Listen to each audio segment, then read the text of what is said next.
May mga kwento ng pagkawala na sa simula ay aakalain mong isang simpleng pag-alis lamang. Isang pag-alis na akala ng pamilya na panandalian lamang. Yung tipong baka dumaan lang sa kaibigan, baka na traffic sa daan, o baka nagpahinga lamang sa isang lugar kung saan ay walang signal ang telepono. Pero habang lumilipas sa mga oras, ang mga araw at ang mga buwan, ang katahimikan ng taong nawawala ay unti-unting nagiging isang makapal na lubid na pumupulupot sa liig ng mga naiwang pamilya. Doon mo mapagtatanto na ang bawat patak ng oras na lumilipas ng walang balita ay hindi lang basta paghihintay. Ito ay isang dahan-dahang pagbura sa pag-asa na makita mo pa siyang nabubuhay. At ang mas masakit sa lahat, paano kung ang taong nawawala ay hindi lang basta lumisan? Paano kung sa mga sandaling tinatawagan mo ang kanyang pangalan at hinahanap mo siya sa bawat sulok ng lungsod, ay meron na palang mga taong nagtatago ng isang napakadilim na sikreto tungkol sa kanya? Isang sikreto na ibinaon sa ilalim ng lupa o kaya naman ay itinapon sa pinakamalalim at pinakamalamig na bahagi ng dagat, kung saan ay walang sino mang makakakita kundi ang kadiliman. Ito ang naging simula ng isa sa mga pinakatanyag, pinakamahaba at pinakamalagim na kaso ng pagkawala at pagpatay sa kasaysayan ng Pilipinas. Isang kaso na nagpatunay na kung minsan ang pagpasok sa isang pamilyang makapangyarihan ay hindi garantiya ng magandang buhay, kundi maaari palang maging tiket patungo sa isang walang awang katapusan. Heto ang kwento ni Ruby Rose Barameda. Sa pagitan ng ebidensya at takot, ito ang dokyo sa dilim. Si Ruby Rose Barameda ay lumaki at nagkaisip sa lungsod ng Las Piñas. Sa mga panahong yon, ang Las Piñas ang isa sa mga lungsod na unti-unti pa lamang na umuusad patungo sa urbanisasyon, kung saan ang mga subdivision ay napapaligiran pa ng mga bakanting lote at tahimik na mga kapitbahay. Doon, kasama ang kanyang pamilya, binuo ni Ruby Rose ang kanyang unang alaala ng kabataan. Ang pamilya Barameda ay kilala at ginagalang sa kanilang komunidad. Bagamat likas na pribado ang pamumuhay ng pamilya Barameda, dumating ang isang panahon noong dekada 90 kung saan ang kanilang apelyido ay biglang naging pamilyar sa tenga ng publiko dahil sa nakakatandang kapatid ni Ruby Rose na si Rochelle Barameda. Si Rochelle ay biniyayaan ng isang napakagandang mukha, tangkad at angking talento na naging pasaporte niya upang pasukin ang makulay ngunit magulong mundo ng industriya ng showbiz. Noong late 1990s hanggang sa pagpasok ng early 2000, si Rochelle Barameda ay naging isang sikat na aktres, commercial model at beauty queen sa Pilipinas. Dahil sa kanyang taglay na mistisahing balat at napakagandang mukha, hindi kataka-taka na naging paborito si Rochelle ng mga malalaking kumpanya upang maging mukha ng kanilang mga sikat na produkto sa telebisyon at mga billboard. Ngunit habang si Rochelle ay unti-unting umaakyat sa rurok ng tagumpay sa showbiz, ang kanyang nakababatang kapatid na si Ruby Rose ay nananatili sa kanyang tabi bilang isang tahimik na taga-suporta sa likod ng mga kamera. Si Ruby Rose ay isang napakagandang dalaga na may angking karisma at pisikal na anyo na hawig sa kanyang kapatid na artista. Dahil sa kagandahang ito, may mga ulat na noong kanyang kabataan ay sumubok at sumali din si Ruby Rose sa ilang mga lokal na beauty pageants sa kanilang komunidad at paaralan. Sa taglay niyang mukha, talento sa pagkanta at ang katotohanang may kapatid na siyang sikat sa showbiz, bukas na bukas ang pinto ng industriya para sa kanya. Subalit, dito mo makikita ang tunay na ugali at prinsipyo ni Ruby Rose Barameda. Sa kabila ng lahat ng mga oportunidad na nakahain sa kanyang harapan at sa kabila ng ganda na pwedeng ipangtapat sa mga artista noon, mas pinili niyang huwag tahakin ang industriya ng show business. Para sa kanya, mas mahalaga ang isang tahimik, simple at pribadong pamumuhay. Ipinagpatuloy ni Ruby Rose ang kanyang buhay bilang isang ordinaryong mamamayan. Nag-aral siya sa Perpetual Help College sa Rizal, na sa kasalukuyan ay mas kilala sa pangalang University of Perpetual Help Dalta, na matatagpuan din sa kanilang lungsod sa Las Piñas.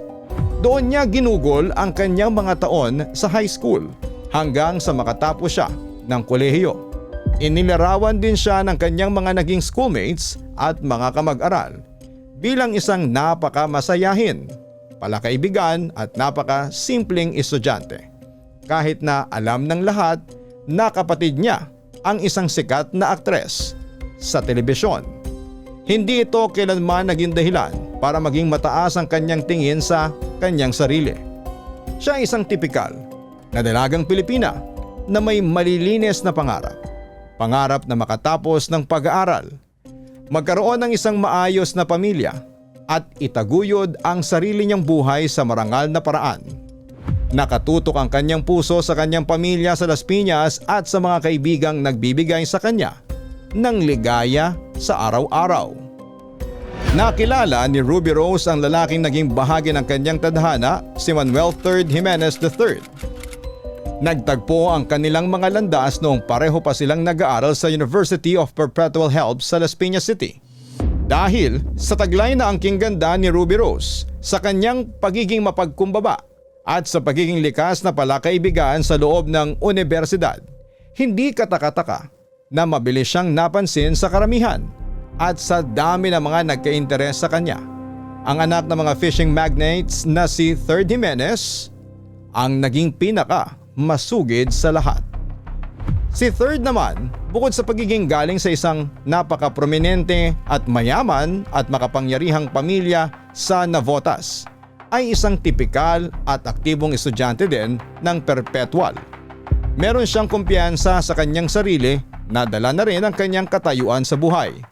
Ngunit sa kabila ng kanyang yaman, na kaya niyang makisalamuha sa normal na buhay ng mga mag-aaral. Nang magsimulang manligaw si Third kay Ruby Rose, ibinuhos niya ang lahat ng kanyang atensyon at resources upang makuha ang matamis na oo ng dalaga. Bilang anak ng isang may impluwensyang angkan na pinamumunuan ng kilalang abogado na si Attorney Manuel Jimenez Jr., hawak ni Third ang kakayahan na iparanas kay Ruby Rose ang marangyang buhay na hindi karaniwang nararanasan ng isang ordinaryong estudyante. Bagamat galing sila sa magkaibang mundo, hindi ito naging hadlang noong una para sa kanilang dalawa. Sa mga unang taon ng kanilang relasyon sa kolehiyo, naging matamis ang kanilang pagmamahalan. Ang magkaibang estado sa lipunan ay tila ba isang maliit na bagay lamang na kayang tabunan ng kanilang mga ngiti at tamis ng pagsasama. Ang kanilang pagsasama ay biniyayaan ng dalawang napakagandang anak na babae.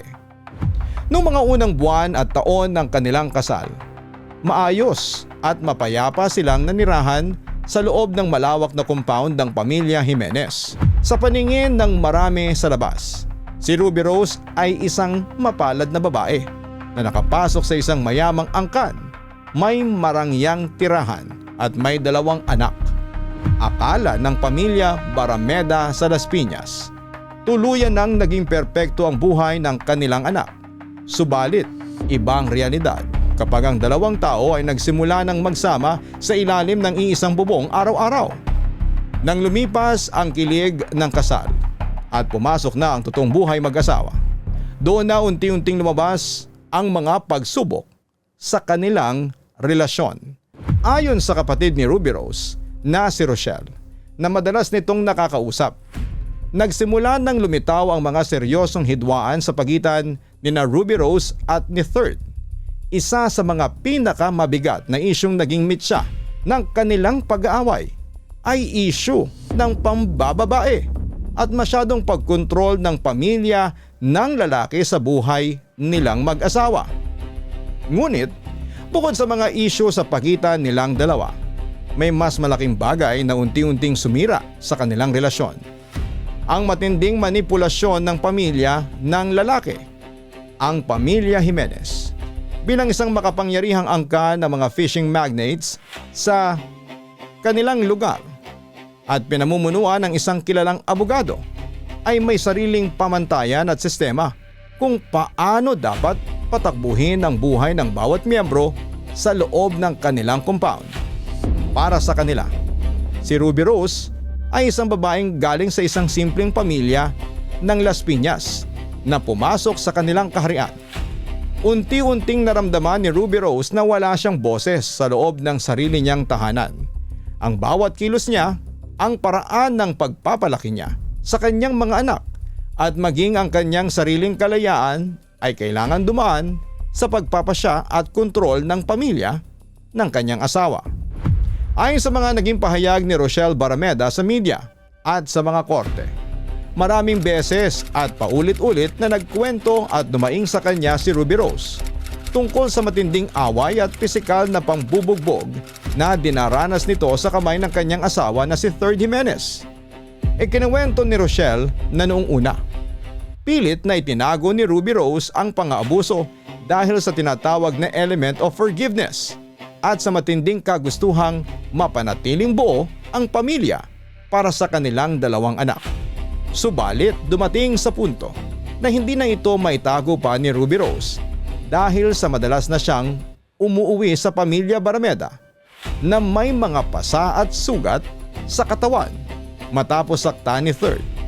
Isa sa mga away na naging mitya ng tuluyang pag-alis ni Ruby Rose sa poder ng mga Jimenez ay nangyari noong Enero, taong 2007, 2 buwan bago siya tuluyang nawala. Ikinuwento ni Ruby Rose kay Rochelle na nagngingit-ngit sa galit si Third nang malaman nitong ipinagpalit o ibinigay ni Ruby Rose kay Rochelle ang isang diamond earring o hikaw na iniregalo ng lalaki sa kanya. Ang simpleng isyong ito ay nauwi sa isang napakalaki at marahas na pag-aaway. Dahil sa takot sa maaaring mangyari sa kanyang buhay ay nagimpake si Ruby Rose. Tuluyang lumaya sa bahay ng mga Jimenez at bumalik sa kanilang pamilya sa Las Piñas. Dahil sa mga kwento ng pananakit na nasaksihan mismo ni Rochelle at ng kanilang pamilya, nagpasya silang tulungan si Ruby Rose na lumaban sa legal na paraan. Naghain si Ruby Rose ng kaso sa ilalim ng VAUC o Violence Against Women and Their Children at humingin ng temporary protection orders sa korte sa Las Piñas laban kay Third Jimenez dahil sa mga serye ng pangbubugbog. Sa kasamaang palad, ang petisyon para sa proteksyon ay binasura ng judge na humawak ng kaso noon. Isang bagay na nag-iwan kay Ruby Rose ng mas madaling mabalikan at maging vulnerable sa pamilya ng kanyang asawa. Nakatira na noon si Ruby Rose sa poder ng kanyang mga magulang sa Las Piñas City matapos lumaya sa compound ng mga Jimenez. Noong araw na yon, March 14, 2007, bumiyahe siya patungo sa BF Homes Parañaque sa bahay ng kanyang biyenan na si Attorney Manuel Jimenez Jr. Ang kanyang nag-iisang layunin ay sunduin ang kanyang dalawang anak na babae. Ayon sa naunang kasunduan sa korte hinggil sa kustodiya, may karapatan si Ruby Rose na makasama ang mga bata sa partikular na mga araw. Bago umalis, maayos at masigla pa siyang nagpaalam sa kanyang pamilya. Kampante na babalik dala ang kanyang mga anak. Ayon kay Rochelle, nagka-text pa sila ni Ruby Rose noong hapong yon. Kinumpirma ni Ruby Rose na nakarating siya ng ligtas sa tapat ng subdivision o malapit sa compound ng mga Jimenez. Subalit makalipas ang ilang oras, biglang naputol na ang komunikasyon. Sinubukan siyang tawagan ni Rochelle at ng kanilang ina pero wala nang sumasagot. Lumalim ang gabi, lumipas ang magdamag. Ngunit walang Ruby Rose na bumalik sa Las Piñas. Walang text, walang tawag at walang kahit na anong paramdam. Kinabukasan dahil sa matinding kaba, agad na kumilos si Rochelle at ang kanilang pamilya. Pumunta sila sa Parañaque para hanapin si Ruby Rose sa bahay ng mga Jimenez. Ayon kay Rochelle, hinarap sila ng pamilya ng asawa ng may malamig na pakikitungo. Itinatanggi ng mga Jimenez na nakarating at pumasok si Ruby Rose sa loob ng kanilang bahay noong araw na yon.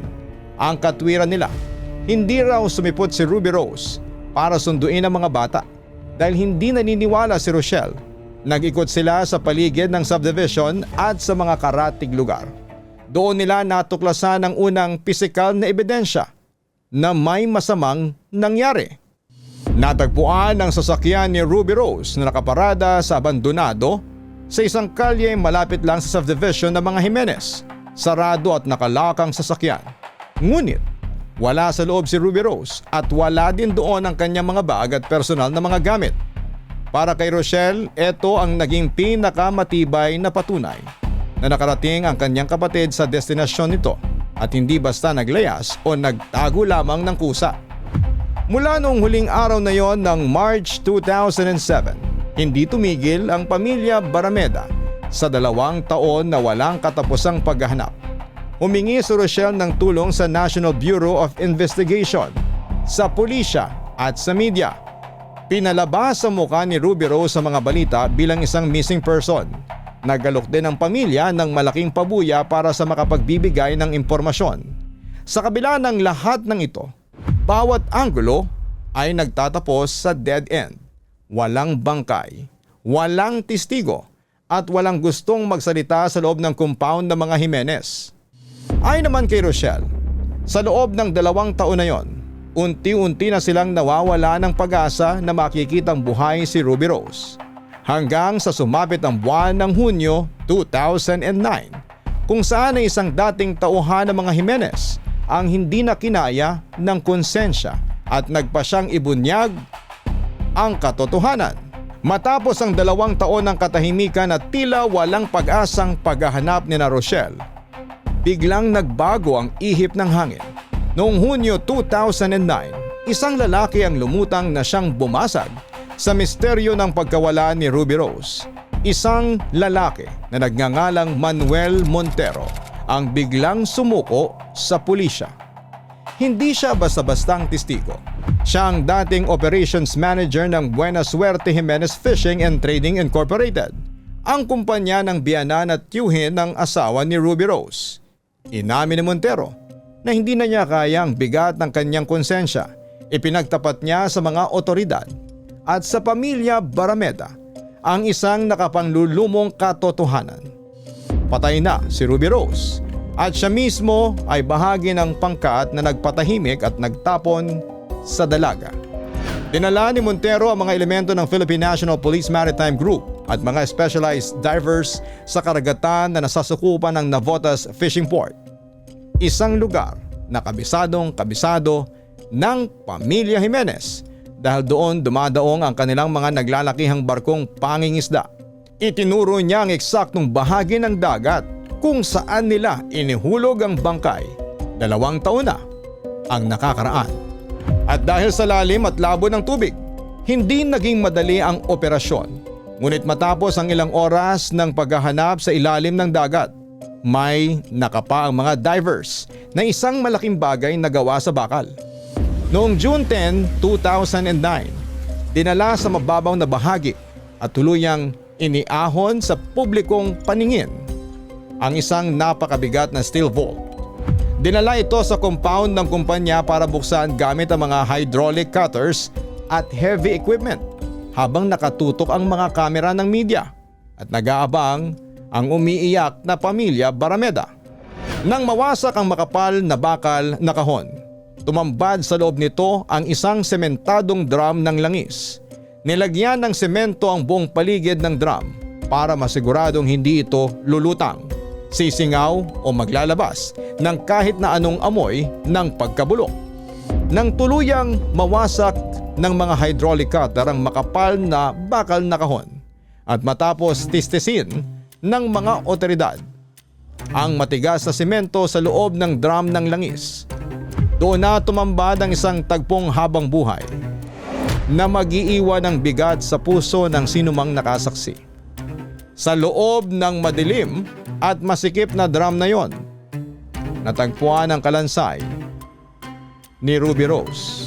Upang magkasya ang kanyang katawan sa bilog at limitadong espasyo bago ito binuhusan ng semento, Binaluktot ng husto ang kanyang mga binti at braso.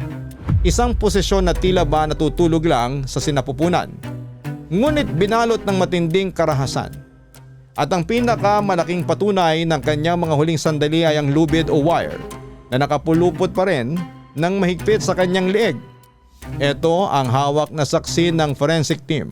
Ang instrumentong ginamit ng mga salarin upang dahan-dahang bawiin ang kanyang huling hininga habang siya ay nakakulong sa bodega sa Navotas. Sa kabila ng 2 taon na pagkakabaon sa ilalim ng malamig na dagat, tila tumangging maglaho ang katotohanan. Bagamat naaagnas na ang kanyang laman, ang suot niyang blouse, pantalon at mga sapatos ay nanatiling buo at kabit sa kanyang kalansay. Ang mga damit na ito na masiglapan niyang sinuot noong umaga ng March 14, 2007 bago siya nagpaalam sa kanyang ina upang sunduin ang kanyang mga anak, ang naging unang sulyap na nagpabasag sa luha ng kanyang kapatid na si Rochelle. Hindi na kailangan ng pamilya ng mahabang paliwanag ng mga sandaling yon. Sa itsura pa lamang ng mga damit sa lubid na nakatali sa leeg, alam nilang natagpuan na nila si Ruby Rose sa pinakamalupit at pinakamalagim na paraan. Kalaunan, formal na kinumpirma ng mga forensic experts sa pamamagitan ng dental records at DNA testing na ang labi ay kay Ruby Rose. Ayon sa testimonya ni Montero, hinarang si Ruby Rose noong March 14, 2007 sa utos ng mga Jimenez. Dinerecho siya sa isang bodega o compound sa Navotas kung saan siya sinakal gamit ang isang lubid o wire hanggang sa malagutan ng hininga. Upang makasiguradong walang makakahanap sa krimen, ipinasok ang kanyang katawan sa drum, binuhusan ng basang semento, ipinasok sa bakal na kahon, sementado ulit. Hininang ang bakal, sinakay sa bangka at itinapon na sa gitna ng dagat. Para kay Rochelle at sa kanilang mga magulang, gumuho ang kanilang mundo sa tindi ng kalupitan na sinapit ni Ruby Rose. Ngunit sa parehong pagkakataon, ito ang nagbigay sa kanila ng sandata para formal nang sampahan ng kasong murder ang pamilya Jimenez. Matapos mayahon ng labi ni Ruby Rose, nagsimula na ang isa sa mga pinakamahaba, pinakamagulo at pinaka-kontrobersyal na laban sa batas sa kasaysayan ng Pilipinas. Inarap ng pamilya Barameda ang tila pader na impluwensya at yaman ng pamilya Jimenez. Ginamit ng Department of Justice ang detalyadong testimonya ng star witness na si Manuel Montero upang formal na kasuhan ng murder ang mga sumusunod na utak ng krimen. Si Attorney Manuel Jimenez Jr., biyanan ni Ruby Rose. Si Lupe Jimenez, tiyuhin ng asawa ni Ruby Rose at may-ari ng compound kung saan ginawa ang krimen. At si Manuel III Jimenez, the third, ang mismong asawa ni Ruby Rose. Dahil sa bigat ng krimen at sa takot na gamitin ng mga Jimenez ang kanilang yaman para tumakas, naglabas ang korte ng warrant of arrest at walang piyansa para sa kasong murder. Si Lope Jimenez ay mabilis na nagtago at naging isang fugitive o wanted sa batas. Noong March 2013, habang umuusad ang paglilitis, isang hindi inaasahang kaganapan ng yumanig sa prosekusyon. Si Manuel Montero, ang mismong susi kung bakit nahanap ang bangkay, ay biglang bumaliktad.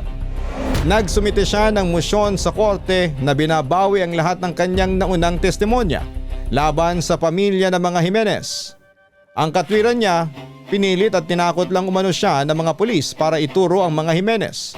Matapos maghain ng pagbaliktad ay biglang naglaho si Montero at hindi na muling nakita o nahagilap ng mga otoridad. Ang pagkawala ng star witness ay naging napakalaking pinsala sa kaso ng pamilya Barameda. Dahil sa batas, kung walang testigo na magpapatunay ng kanyang salaysay sa harapan ng hukom, ang mga naunang sinumpaang pahayag ay itinuturing na hearsay o walang sapat na bigat. Dahil sa kawalan ng matibay na testigo sa mga magagaling na abogado ng depensa, unti-unting gumuho ang kaso laban sa mga pangunahing idinawit. Noong 2014, binasura ng Court of Appeals ang kaso laban sa biyanan ni Attorney Manuel Jimenez Jr. dahil sa kawalan ng sapat na ebidensya na nag-uugnay sa kanyang pagplano. Ang kaso naman laban sa asawang si Third Jimenez ay nagpatuloy ngunit naging napakabagal dahil sa mga legal na teknikalidad at motions. Para kay Rochelle Barameda at sa kanyang mga magulang, ito ang pinakamasakit na yugto. Pakiramdam nila ay harap-harapan silang ninanakawan ng hustisya habang ang mga itinuturo nilang salarin ay malayang namumuhay. Makalipas ang maraming taon na tila baon na sa limot ang kaso, nagkaroon ng isang malaking plot twist kamakailan lamang. Noong Enero taong 2025, ang nagtatagong wanted na si Lope Jimenez, ang tiyuhin ng asawa na halos 2 dekada nang nagtatago ay nadakip ng QCPD o Quezon City Police District. Nagtago si Lope sa loob ng maraming taon gamit ang peking pagkakakilanlan na Alan Rojas. Nahuli siya hindi dahil sa kaso ni Ruby Rose, kundi dahil nasangkot muli siya sa isa pang katulad na marahas na krimen, ang pagdukot at pagpatay sa isang negosyante. Nang suriin ng mga pulis ang kanyang fingerprint at tunay na muka, lumabas na siya ang matagal nang wanted para sa Ruby Rose Barameda murder case. Nang mabalitaan ito ni Rochelle Barameda, agad siyang sumugod sa presinto upang harapin ang pumatay sa kanyang kapatid. Sa harapan ng mga kamera ng media, naging emosyonal si Rochelle at sinabing ang pagkaaresto kay Lope ay patunay na walang krimen na pwedeng itago habang buhay. Ang pagkakadakip kay Lope Jimenez ay muling nagbukas sa natutulog na kaso at sa kasalukuyan patuloy na binabantayan ng publiko at ng pamilya Barameda ang paglilitis upang sa wakas ay makamit ng tuluyang ang closure at hustisya para kay Ruby Rose. Sa pagitan ng ebidensya at takot, ito ang dokyo sa dilim.